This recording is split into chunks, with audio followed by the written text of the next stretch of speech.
स्वागत है आप सभी का मेरे चैनल पर एक नए वीडियो के साथ। आज मैं आप सभी के साथ Q&A सेशन रखने वाली हूं, यानी कि जिन कमेंट्स का मैंने आप लोगों को रिप्लाई नहीं किया उनके जवाब मैं यहां पे दूंगी, क्योंकि वो जो जवाब थे उन प्रश्नों के जवाब काफ़ी लंबे थे, तो उनको कमेंट सेक्शन में देना मैंने सही नहीं समझा।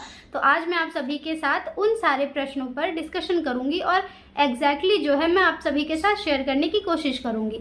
तो चलिए वीडियो को शुरू करते हैं। तो सबसे पहला तो नहीं कहूँगी, लेकिन बहुत सारे ऐसे प्रश्न आए कि आपने किस यूनिवर्सिटी से एमए किया, आप कहाँ की रहने वाली हैं, इस तरीके के थे कुछ कमेंट्स। तो मैं सबसे पहले वो बता दूँ, मैंने जो अपना पीजी कंप्लीट किया है वो विनोबा भावे यूनिवर्सिटी जो हज़ारीबाग झारखंड में है, और मैं यहीं की निवासी हूँ, हज़ारीबाग झारखंड की ही मूल निवासी हूँ। उसके बाद जो प्रश्न थे, काफ़ी प्रश्न तो पेपर 1 से रिलेटेड थे। पेपर 1 देखिए सबको टफ लगता है, किसी एक पर्टिकुलर पर्सन या फिर कुछ पर्सन को नहीं, लेकिन पेपर 1 बहुत ज़्यादा टफ लगता है, सबको लगता है, मुझे भी लगता था। तो मैं आप सभी के साथ क्वेश्चंस शेयर करती हूँ और उनके जवाब भी देते जाती हूँ। मैंने एक शॉर्ट अपलोड किया था, मेरा जो नेट सर्टिफिकेट है उस पर कमेंट आया हुआ था कि सर्टिफिकेट के बाद क्या करना है। तो इस सर्टिफिकेट के बाद जब हमारा नेट क्वालिफाई हो जाता है तो उसके बाद अगर किसी भी यूनिवर्सिटी से वैकेंसी बाहर आती है असिस्टेंट प्रोफेसर के लिए, तो हमें उसके लिए अप्लाई करना होता है, फिर वहाँ पे इंटरव्यू फेस करना होता है। इंटरव्यू फेस करने के बाद अगर आप शॉर्टलिस्टेड होते हैं देन आपका वहाँ पे joining as a assistant professor उस यूनिवर्सिटी उस कॉलेज में हो जाता है। तो ऐसा नहीं है कि नेट का जो डिग्री है वो यूज़फुल नहीं है, काफ़ी यूज़फुल है। नेट के बेसिस पे ही यूनिवर्सिटीज़ पे रखा जाता है, लेकिन हाँ जैसे जैसे हाई क्वालिफिकेशन रहता है, जैसे पीएचडी रहा, एमफिल रहा वगैरह, तो उनके प्लस पॉइंट्स होते हैं, तो ज़्यादा चांसेस उनके होते हैं, लेकिन ऐसा नहीं कि नेट वालों के नहीं होते। तो नेट का सर्टिफिकेट यूज़ करना हो तो यूनिवर्सिटीज़ में आप अप्लाई कर सकते हैं अगर वहाँ की वैकेंसी आई हुई है तो। उसके बाद नेट सर्टिफिकेट से रिलेटेड एक प्रश्न था कि नेट सर्टिफिकेट जो है अब वो 1 साल के लिए वैलिड हो गया है। तो ऐसा नहीं है कि वो 1 साल के लिए वैलिड हो गया, क्योंकि नेट के सर्टिफिकेट में साफ साफ अक्षरों में लिखा हुआ है कि ये इसकी जो वैलिडिटी है वो फॉर एवर है।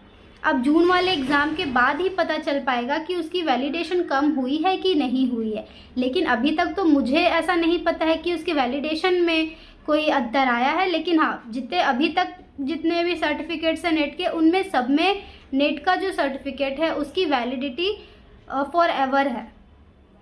तो अब जून के बाद ही पता चल पाएगा कि क्या चेंजेस हुए हैं सर्टिफिकेट्स में, तो उसके बाद ही कह सकते हैं। पेपर 1 जैसे हिंदी साहित्य के कुछ विद्यार्थी हैं, उनका कहना है क्या पेपर 1 में व्याकरण होते हैं और पेपर 2 में साहित्य होता है? तो नहीं, ऐसा नहीं होता है। पेपर 1 जितने भी सब्जेक्ट हैं सब के लिए सेम होता है, उसमें 10 यूनिट होते हैं, उन 10 यूनिट का अध्ययन करना होता है हमें। और पेपर 2 सबका अपना अपना सब्जेक्ट होता है, और सभी के सब्जेक्ट के जितने यूनिट हो, हिंदी साहित्य में 10 यूनिट पेपर 2 में भी है, और पेपर 1 सबके लिए जनरल पेपर होता है, उसमें 10 यूनिट होते हैं। Research aptitude, teaching aptitude, ICT, environment, higher education, passage, फिर आपका कम्युनिकेशन, इस तरीके से 10 यूनिट है। तो वो सबके लिए सेम होता है, जितने भी नेट के एस्पिरेंट्स हैं सभी के लिए पेपर 1 सेम होता है और पेपर 2 अपना सब्जेक्ट होता है। तो इसमें कंफ्यूजन ना हो, अगर आप लोग नेट की प्रिपरेशन कर रहे हैं तो कम से कम पेपर 1 और पेपर 2 के जो सिलेबस है उनको ज़रूर निकालें, उन्हें ज़रूर देखें कि आखिर है क्या दोनों में। तो इसमें कंफ्यूजन ना हो कि पेपर 1 में व्याकरण और पेपर 2 में साहित्य पूछा जाता है। और जैसे सवाल हैं कि पेपर 1 के लिए कौन से बुक्स पढ़े, पेपर 2 के लिए कौन से बुक्स पढ़े। तो पेपर 1 के लिए मैंने जो इम्पॉर्टेंट बुक्स है वो मैंने अपने चैनल पे अपलोड किया है, शॉर्ट्स में भी अपलोड किया है और लॉन्ग वीडियो में भी अपलोड करके रखा है। अच्छे तरीके से दिखाई भी हूँ बुक्स को कि क्या है क्या नहीं, तो आप लोग वहाँ से भी जाके देख सकते हैं। और रही बात बताने की, तो मैं बता देती हूँ, केवीएस मदान की बुक अभी तक में सबसे पॉपुलर बुक है, आप लोग चाहें तो पेपर 1 की प्रिपरेशन उससे कर सकते हैं। और पेपर 2 की जैसे बहुत सारे कमेंट आए कि दीदी पेपर 2 पॉलिटिकल साइंस के इम्पॉर्टेंट बुक्स बता दीजिए, तो हिस्ट्री के बता दीजिए, या फिर सोशल साइंस हो गए, तो मैं उन सब चीज़ों के बारे में नहीं बता सकती, क्योंकि मेरा सब्जेक्ट हिंदी है। तो मैं हिंदी से रिलेटेड जो भी बुक्स होंगे मैं बता सकती हूँ, लेकिन और भी बुक्स नहीं बता सकती दूसरे सब्जेक्ट का, क्योंकि मुझे उनके विषय में ज़्यादा जानकारी है ही नहीं, तो मैं नहीं बता सकती। तो उसके लिए मैं क्षमा चाहती हूँ, क्योंकि मुझे उन विषयों के बारे में ज़्यादा जानकारी नहीं है। अब और भी सवाल थे कि मेरे नेट जेआरएफ में कितने मार्क्स आए, दोनों पेपर 1 पेपर 2 मिला के कितने मार्क्स आए थे। तो पेपर 1 पेपर 2 मिला के जो मेरे करेक्ट हुए थे मार्क्स फाइनल में, वो 93 क्वेश्चंस मेरे सही हुए थे। तो 93 क्वेश्चन सही हुए थे, तो मेरा जेआरएफ हो गया। इसलिए हुआ क्योंकि इस बार का शिफ्ट बहुत टफ था, जिसके कारण कट ऑफ कम गया। तो ज़रूरी नहीं है कि आपका जैसे मेरा 93 आया तो आपका भी 93 आ जाए तो क्लियर हो जाए, ज़रूरी नहीं है। ये टोटली डिपेंड होता है एग्ज़ाम का लेवल कैसा है। अगर एग्ज़ाम का लेवल ईजी है तो आपका कट ऑफ बहुत हाई जाएगा, अगर मॉडरेट है तो कट ऑफ बीच में रहेगा, और टफ है तो कम जाएगा, लेकिन बहुत कम नहीं जाएगा। तो हम लोग का जो शिफ्ट था दिसंबर वाला, वो बहुत टफ था, मॉडरेट भी नहीं था, इजी भी नहीं था, टफ था, इसीलिए कट ऑफ काफ़ी कम गया। नहीं तो ऐसे अगर हम लोग बात करें जेआरएफ की कट ऑफ की, तो 98 99 अराउंड, जैसे मैं हर बार का देखती आ रही हूँ, तो उतना कट ऑफ जाता है। लेकिन इस बार कम हुआ क्योंकि पेपर टफ था। बाकी ये इस तरीके का कुछ भी दिमाग में नहीं भर के रखना है कि इतना ही जाएगा, वो टोटली डिपेंड होता है कि आपका शिफ्ट कैसा है, आपका एग्ज़ाम का जो क्वेश्चन का लेवल है वो कैसा है, उसके अनुसार ही कट ऑफ तय होता है, और उसके अनुसार ही नंबर ऑफ क्वेश्चन सही होते हैं, और फिर जेआरएफ नेट के लिए वो होता है। इसके लिए हम लोग ज़्यादा अंदाज़ा नहीं लगा सकते, थोड़ा बहुत लगा सकते हैं, लेकिन हाँ 90 प्लस रहेगा तो चांसेस है कि हो जाए, लेकिन श्योरिटी नहीं है कि होगा, लेकिन चांसेस है कि हो जाए। इसके बाद एक और प्रश्न था कि जेआरएफ निकलने के बाद क्या रुपए आने या पैसे आने शुरू हो जाते हैं। तो नहीं, जब तक आप पीएचडी में एनरोल्ड नहीं होइएगा तब तक आपके पैसे नहीं आएंगे, क्योंकि जब आपके पास जेआरएफ लेटर मिलेगा ना आपको, तो उसमें सारी चीज़ें मेंशन्ड है अच्छे तरीके से कि क्या करना है, क्या नहीं करना है, क्या करेंगे, किस तरीके से एनरोलमेंट होगा, ये वैलिडिटी कितनी है जेआरएफ की, हर एक चीज़ उसमें अच्छे से डिटेल में बताई गई। तो जब आपके पास जेआरएफ लेटर होगा तो आपको समझ आएगा। लेकिन फिर भी जब तक आप एनरोल्ड नहीं होंगे पीएचडी में, जब तक आप एडमिशन दाखिला नहीं कराएंगे पीएचडी में, तब तक आपका जेआरएफ अमाउंट जो है वो आपको नहीं मिलेगा। इसीलिए जेआरएफ अगर क्लियर कर रहे हैं तो एनरोलमेंट करा लीजिए। और फिर था कि जो नेट का एग्ज़ाम है उसमें फ़ीमेल्स की एज कितनी है। तो फीमेल्स की एज देखी जाए तो 45 कर दी गई है। 10 ईयर का जो रिलैक्सेशन मिलता है फीमेल्स को, उनको ऐड करके 45 एज है फीमेल्स की नेट जेआरएफ के लिए 45 ईयर्स तक आप जेआरएफ कर सकते हैं अगर फीमेल है। मैंने अभी लेटेस्ट डाटा देखा तभी मैं बता रही हूँ, ऐसे नहीं बता रही, क्योंकि एज इंक्रीज किया गया है इस बार। फेलोशिप भी इंक्रीज हुआ है, एज भी इंक्रीज हुआ है, और रिलैक्सेशन तो मिलता है, कैटेगरी भी है, फीमेल भी है, तो रिलैक्सेशन आपको 10 साल का मिलता है। तो 10 साल का रिलैक्सेशन करने के बाद आपको 45 ईयर्स तक आप जेआरएफ कर सकते हैं अगर आप फीमेल कैंडिडेट है तो। एक और प्रश्न था कि जिनकी तैयारी ज़्यादा नहीं हुई है वो क्या एग्ज़ाम में जाए एग्ज़ाम देने के लिए, लेकिन अगर आपने फॉर्म फिल कर दिया है तो आपको एग्ज़ाम ज़रूर देना चाहिए, चाहे आपकी तैयारी हो या ना हो। लेकिन अगर आप फॉर्म फिल नहीं करते तो आप उसे छोड़ सकते थे कि चलो ठीक है, मेरे एग्ज़ाम तो प्रिपेयर है ही नहीं तो मैं नहीं जाता, मैंने फॉर्म ही नहीं फिलअप किया है। लेकिन अगर आपने फॉर्म फिल किया है तो आप ज़रूर एग्ज़ाम में बैठिए, आपको क्वेश्चंस का आपको क्वेश्चंस का लेवल पता चलेगा किस तरीके से क्वेश्चन आ रहे हैं, तो इसलिए एग्ज़ाम में बैठना भी ज़रूरी है। एक और बहुत इस तरीके के प्रश्न आ रहे थे ग्रेजुएशन से रिलेटेड कि दीदी मैं ग्रेजुएशन में हूँ, तो लास्ट ईयर में हूँ, तो क्या मैं फॉर्म भर सकता हूँ या भर सकती हूँ। तो देखिए अभी जो यूजीसी ने नया रूल निकाला है कि ग्रेजुएशन के लास्ट ईयर में आप भर सकते हैं, लेकिन 3 साल वाले ग्रेजुएशन वालों को नहीं अलाउ किया गया है। जिन्होंने 4 साल की ग्रेजुएशन की हुई है वो लास्ट ईयर में है तो वो सिर्फ नेट का फॉर्म फिलअप कर सकते हैं, लेकिन जो 3 साल का ग्रेजुएशन कर रहे हैं उनको अलाउ नहीं किया गया है। उनको पीजी में एडमिशन लेने के बाद ही आप फिर एग्ज़ाम दे पाएंगे नेट के लिए। तो इस कन्फ्यूज़न में ना रहें, बहुत सारे लोग कंफ्यूज थे तो मैं उसको क्लियर कर देना चाहती हूँ। बुक्स से रिलेटेड बहुत सारे क्वेश्चन आए हुए हैं, कौन से बुक बेस्ट हैं, कौन से बुक से तैयारी की जाए पेपर 1 के लिए। तो मैंने अभी बताया कि आप लोग मेरे चैनल पे जाइए, मैंने 2-3 जगह पे अपलोड कर रखा है, शॉर्ट्स में भी अपलोडेड है, लॉन्ग वीडियो में भी अपलोडेड है। आप लोगों को जहाँ से बेटर लगे वहाँ से देख के आप लोग समझ सकते हैं कि कौन से बुक्स ज़्यादा बेटर है। एक और सवाल है कि कितने घंटे आप रोज़ पढ़ते थे। तो देखिए, घंटा इम्पॉर्टेंट नहीं होता है कि कितने घंटे आप पढ़ें, ज़रूरी वो होता है कि आपने जितना पढ़ा वो आपके अंदर घुसा कि नहीं घुसा। घंटा डजंट मैटर कि कितना मैंने घंटा पढ़ा कितना नहीं पढ़ा, क्योंकि अगर आप मान लीजिए 6 घंटे 8 घंटे किताब लेके बैठे हैं लेकिन आपका ध्यान कहीं और है, तो उससे पढ़ना नहीं कहते, बस कहते कि हाँ मैंने किताब लेके मैं इतने घंटे बैठी रही। तो मैं तो बता दूं कि मेरे पास तो टाइम नहीं था, मैं प्रीवियस वीडियोस में भी बहुत ही क्लियरली बता चुकी हूँ कि मेरे पास टाइम नहीं था। तो मैं आपको बता रही हूँ, मैंने बहुत ज़्यादा समय दिया अपने प्रिपरेशन में। मैं अगर बताऊँ तो मैं 6 से 8 से भी ज़्यादा घंटे कभी कभी पढ़ लेती थी, कभी कभी बिल्कुल भी नहीं पढ़ती थी। मुझे जितना इच्छा होता था मैं पढ़ती थी, लेकिन हाँ मिनिमम मैं 6 घंटे पढ़ती ही थी। उससे ज़्यादा जितने घंटे हो जाए, लेकिन मिनिमम मैं 6 घंटे पढ़ती ही थी।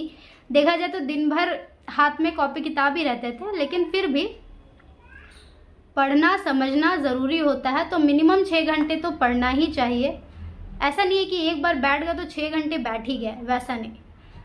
अब अगर आपका आधे घंटे के बाद इंटरवल लेना है तो आधे घंटे के बाद लीजिए, 1 घंटे के बाद लेना है तो 1 घंटे के बाद लीजिए, लेकिन एक टॉपिक कंप्लीट करने के बाद 5 मिनट 10 मिनट ज़रूर टहलिए, ताकि दिमाग में चीज़ें अच्छे से एडजस्ट हो जाए। तो इसी तरह मैं करती थी, एक टॉपिक लेती थी, एक टॉपिक कंप्लीट हुआ, थोड़ा घूमी इधर उधर, माइंड डिस्ट्रैक्ट की, फिर एक टॉपिक उठाई, फिर उसे ले गई बैठ के पढ़ना शुरू की, फिर कंप्लीट हुआ, फिर माइंड डिस्ट्रैक्ट मतलब माइंड को फ्रेश की। उस तरीके से मैंने अपना कंप्लीट किया। और मुझे एग्जैक्टली नहीं पता कि मैं कितने घंटे पढ़ती थी, क्योंकि मेरा मेन जो मोटो था वो था कि मुझे अपना सिलेबस कवर करना है, क्योंकि सिलेबस कवर किए बिना कोई भी एग्ज़ाम क्लियर नहीं होता है। तो मुझे सिलेबस कवर करना था। मुझे याद नहीं कि मैं कितने घंटे पढ़ी नहीं पढ़ी, लेकिन हाँ 6 घंटे मिनिमम पढ़ना ज़रूरी है आप लोगों को। फर्स्ट पेपर के लिए मॉक टेस्ट मैंने बताया ही था कि मैंने नेशनल टेस्ट अभ्यास से ही फर्स्ट पेपर का मॉक टेस्ट दिया है। आप लोग चाहें तो आप लोग भी वहीं से दे सकते हैं, लेकिन हाँ उसमें केवल इंग्लिश में है, हिंदी में उसमें उपलब्ध नहीं है पेपर 1। और अगर आप लोगों को सिर्फ क्वेश्चन पेपर चाहिए प्रीवियस ईयर्स के, तो आप एनटीए के वेबसाइट से भी जाके निकाल सकते हैं, लेकिन उसमें आपको आंसर नहीं मिलेंगे। आंसर आपके पास वही रहेंगे जो एनटीए जो पब्लिश करते हैं जब एग्ज़ाम जब एग्ज़ाम ख़त्म होता है उसके बाद जो आंसर की आता है, वही आंसर की आपके पास होना चाहिए, तभी आप मिला पाएंगे। लेकिन हाँ बहुत से ऐसे टेलीग्राम्स हैं जहाँ पे आपको आंसर कीज़ मिल जाएंगे, तो वहाँ से क्वेश्चन डाउनलोड कीजिए और किसी भी टेलीग्राम में जाके आप वहाँ से आंसर की डाउनलोड कीजिए, और फिर वैसे भी आप सॉल्व कर सकते हैं जैसी आपकी इच्छा। एक और प्रश्न था कि आपने पत्र पत्रिकाएं कहाँ से कंप्लीट किया हिंदी साहित्य के लिए। तो पत्र पत्रिकाएं मैंने दृष्टि की पुस्तक से ही पूरे अच्छे से कवर किया था, और आचार्य शुक्ल की पुस्तक और दृष्टि की पुस्तक, इन्हीं दोनों में से ही मैंने पत्र पत्रिकाएं जो मुख्य पत्र पत्रिकाएं हैं उतने ही याद किए थे, बहुत ज़्यादा नहीं, तो वहाँ से मैंने कवर किया था। उसके बाद एक सवाल बहुत ज़्यादा आता है कि अपने नोट्स दे दीजिए पेपर 1 के पेपर 2 के। पहली बात तो मैं नोट्स दूँ कैसे, सीधी सी बात है, मैं कैसे एक इंसान को नोट्स अपने शेयर करूँ। और रही बात नोट्स की, तो आप किसी के नोट्स से कितना पढ़ पाएंगे, बहुत ज़्यादा आपको समझ नहीं आएगा। आपको किसी के नोट्स को समझने के लिए भी खुद से पढ़ना पड़ेगा। इससे अच्छा है कि आप खुद के नोट्स बनाएं और खुद के नोट्स को ज़्यादा अच्छे से, जैसे आप टॉपिक पढ़ रहे हैं ना, तो खुद के नोट्स बनाएं, वो बहुत ज़्यादा बेनिफिशियल होता है। दूसरे के नोट्स से आप नहीं पढ़ पाइएगा। जैसे मेरा तो एक ही सिद्धांत है कि मैं किसी के नोट्स से मैं नहीं पढ़ पाती, मेरे से नहीं हो पाता है, क्योंकि मुझे समझ ही नहीं आएगा कि ना वो इंसान किस विषय में यहाँ पे लिखा हुआ है, क्या यहाँ पे लिख दिया है उन्होंने, मुझे तो नहीं समझ आएगा, क्योंकि पढ़ा उन्होंने है, उनके अकॉर्डिंग उन्होंने लिख दिया। इसीलिए मैं प्रेफर करती हूँ कि खुद से पढ़ के खुद से नोट्स बनाऊँ। वैसे मैं बहुत ज़्यादा नोट्स नहीं बनाती हूँ, मेरे पास मिनिमम नोट्स होंगे, बहुत कम, तो उनमें से ही है, मतलब जो इम्पोर्टेंट चीज़ें लगती बस वही। ऐसा नहीं है कि एक टॉपिक उठाया, उसके पूरे पुस्तक में जो लिखा है उसको छाप दिया कॉपी में छोटा छोटा कर करके, वैसा नहीं है।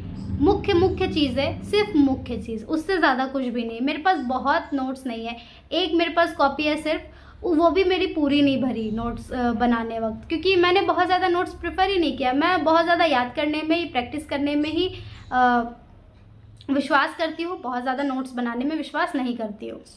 एक और प्रश्न है कि नेट की परीक्षा जो है वो ऑनलाइन होगी या ऑफलाइन होगी। तो नेट की परीक्षा इस बार ऑफलाइन हो रही है, इस बार से ऑफलाइन शुरू हो चुकी है। इससे पहले तक ऑनलाइन थी दिसंबर तक, लेकिन इस बार से ऑफलाइन नेट की परीक्षाएं होंगी। एक और था प्रश्न एग्ज़ाम से रिलेटेड ही कि एग्ज़ाम में सब्जेक्टिव क्वेश्चंस आते हैं या ऑब्जेक्टिव, यानी कि लॉन्ग लिख के यूपीएससी जैसा लिखना होता है क्या? तो ऐसा कुछ नहीं है, आपको ऑब्जेक्टिव क्वेश्चंस ही मिलेंगे, लेकिन बहुत लेंदी मिलेंगे।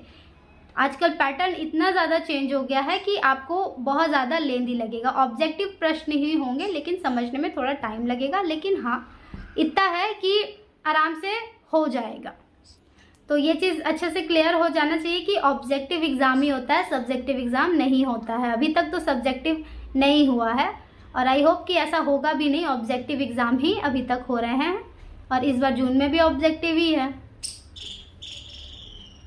पेपर 1 के लिए आ रहे थे कमेंट्स कि आप एक वीडियो बना दीजिए जिसमें सारे बुक लिस्ट अच्छे से बता दें आप उसमें, तो मैंने वो वीडियो बना दी है, अपलोड भी कर दी है, आप लोग जाके उसे देख सकते हैं। एक और था कि एक और प्रश्न है कि एमए के किस ईयर में हम यूजीसी नेट के फॉर्म को फिलअप कर सकते हैं। तो एमए के आप चाहे फर्स्ट सेमेस्टर में रहिए, सेकेंड सेमेस्टर में रहिए, आप फॉर्म फिलअप कर सकते हैं। बस आप ग्रेजुएशन में नहीं होने चाहिए, आपका एडमिशन एमए में हो चुका होना चाहिए, उसके बाद आप फॉर्म फिलअप कर सकते हैं। लेकिन अभी जो यूजीसी ने अपना रूल चेंज किया है उसमें ग्रेजुएशन में होते हुए भी फॉर्म फिलअप कर सकते हैं, यानी कि जो ग्रेजुएशन 4 साल वाली ग्रेजुएशन अब आ चुकी है उसमें जिन्होंने एडमिशन कराया वो लोग अगर लास्ट ईयर में है तो वो लोग अपना फॉर्म फिलअप कर सकते हैं यूजीसी नेट के लिए। और जो लोग 3 साल की ग्रेजुएशन कर रहे हैं वो एमए के फर्स्ट ईयर में, फर्स्ट सेमेस्टर में आप लोग अपना फॉर्म फिलअप कर सकते हैं यूजीसी नेट के लिए। एक और प्रश्न था कि आपको जेआरएफ की फेलोशिप मिल रही है। तो मुझे अभी जेआरएफ की फेलोशिप नहीं मिल रही है, क्योंकि अभी तक मैं पीएचडी में एनरोल्ड नहीं हुई हूँ। जब मैं एनरोल्ड हो जाऊँगी तब मुझे फेलोशिप मिलना शुरू हो जाएगा। मैं अभी प्रोसेस शुरू करने वाली हूँ, अभी तक की नहीं हूँ एडमिशन के लिए। बहुत जल्दी मैं भी एडमिशन करवा लूँगी और मैं भी फेलोशिप का आनंद उठाऊँगी। तो आई होप आप लोगों को मेरी वीडियो अच्छी लगे। मैंने आप लोगों के जितने भी सवाल थे जो कि बहुत लंबे थे, जिन्हें लंबे फॉर्म में जिनके आंसर होने चाहिए थे, उनको मैंने यहाँ पे एक्सप्लेन कर दिया। एक और प्रश्न है कि पीएचडी की डिटेल वीडियो की कैसे क्या किया जाए, कैसे एडमिशन लिया जाए, क्या किया जाए, तो उससे रिलेटेड भी एक वीडियो सेपरेट बना दूंगी, आप वहाँ से अच्छे तरीके से समझ सकते हैं। तो अगर मेरी वीडियो इन्फॉर्मेटिव लगती है तो वीडियो को लाइक और चैनल को सब्सक्राइब ज़रूर करें, ताकि मेरे अंदर भी ऐसा मनोबल जगे और मैं आप लोगों के लिए ऐसी इन्फॉर्मेटिव वीडियोस बनाती रहूं। और आप सभी को बहुत बहुत धन्यवाद। अब तो एग्ज़ाम बहुत ज़्यादा नज़दीक आ चुका है, जून वाला, तो ऑल द वेरी बेस्ट आप सभी को। अच्छे से एग्ज़ाम दीजिए और कन्फ्यूजन में मत रहिए आप, क्योंकि अब टाइम नहीं है कंफ्यूज्ड होने का। और जो लोग बिगिनर्स हैं, जो अभी तैयारी करना शुरू कर रहे हैं, उनके लिए भी ये वीडियो बहुत इन्फॉर्मेटिव रहेगी, क्योंकि उनके बहुत से ऐसे डॉट्स थे जिनको मैंने यहाँ पे क्लियर करने का पूर्ण प्रयास किया है। तो धन्यवाद आप सभी को, बाय बाय।